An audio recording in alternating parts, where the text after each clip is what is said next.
Assalamualaikum warahmatullahi wabarakatuh. Perkenalkan, nama saya Raden Pangeran Kusuma dari program studi akuntansi Fakultas Ekonomi dan Bisnis. Di sini saya mempresentasikan terkait artikel saya itu pengaruh kinerja keuangan dan risiko kredit terhadap perusahaan keuangan dari perusahaan Indonesia tahun 2018 sampai tahun 2022.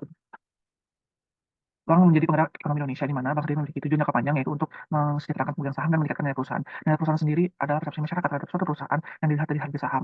Yang di mana pada kenyataannya harga saham terjadi penurunan di tahun 2023 yaitu pada PT Bank Mandiri turun sebesar 2,1%, pada Bank Rakyat Indonesia turun sebesar 1,1%, dan pada PT Bank Sentral Asia turun sebesar 0,6%, serta pada Bank Negara Indonesia turun sebesar 0,28%.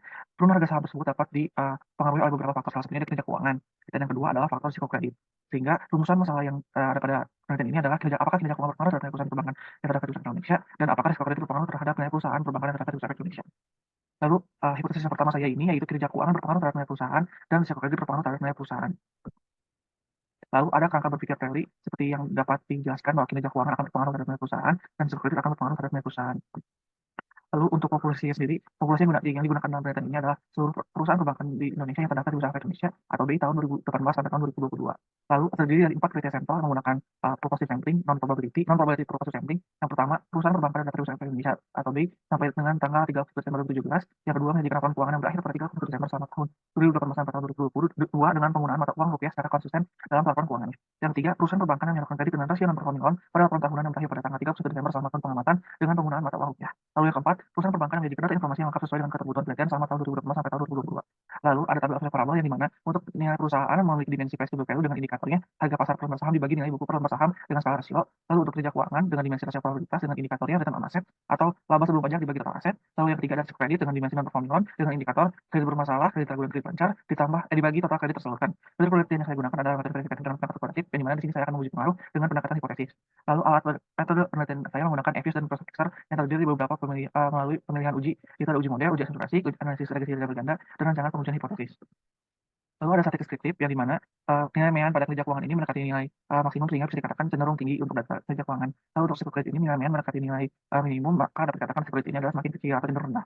Nilai perusahaan sendiri memiliki mean 2,21 dan mendekati nilai minimum yaitu 0,07 sehingga bisa dikatakan nilai perusahaan ini memiliki data yang cenderung rendah.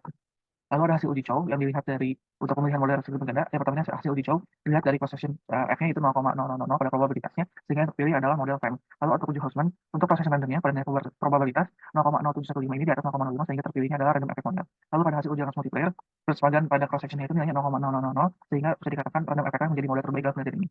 Lalu ada uji aplikasi dinilai pada hasil uji normalitas Jack Weber probability 0,087336 itu sudah di atas nilai 0,05 sehingga bisa dikatakan data ini terdistribusi dengan normal. Lalu ada hasil uji heterokelitisitas data dari prop F dan prop C square-nya sebesar 0,2565 dan 0,2536 bisa dikatakan sudah terbebas dari heterokelitisitas karena di atas nilai 0,05. Lalu ada hasil uji multilinearitas dilihat dari nilai sensitivity-nya yaitu untuk KKN dan LSK sama-sama 1,064988 yang sudah di bawah 10 artinya tidak terjadi gejala multilinearitas. Lalu pada hasil uji autokorelasi dilihat dari Darwin-Watson statnya yaitu 1,924 yang dimana nilai ini berada di antara tentang nilai DU untuk total data 195.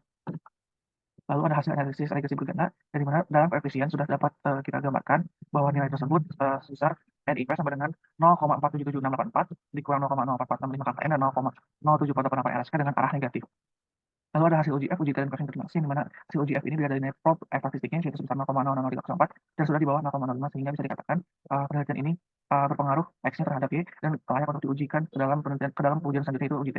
Dalam uji T sendiri, nilai probabilitas untuk KKN itu 0,0046 dan RSK itu 0,0015. Artinya keduanya sudah memiliki nilai probabilitas di bawah 0,05 sehingga bisa dikatakan variabel kinerja keuangan dan variabel risiko kredit sama-sama berpengaruh secara signifikan terhadap nilai perusahaan dengan arah negatif untuk keduanya. Lalu untuk hasil uji koefisien determinasi dilihat dari R square-nya yaitu 0,088 artinya sebesar 8,08%.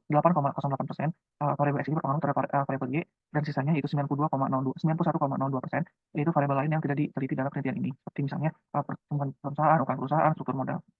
Lalu pada kesimpulannya, kinerja keuangan berpengaruh terhadap nilai perusahaan pada perusahaan perbankan yang terdaftar di Bursa Indonesia tahun 2018 sampai tahun 2022 dan risiko kredit berpengaruh terhadap nilai perusahaan pada perusahaan perbankan yang terdaftar di Bursa Indonesia tahun 2018 sampai tahun 2022.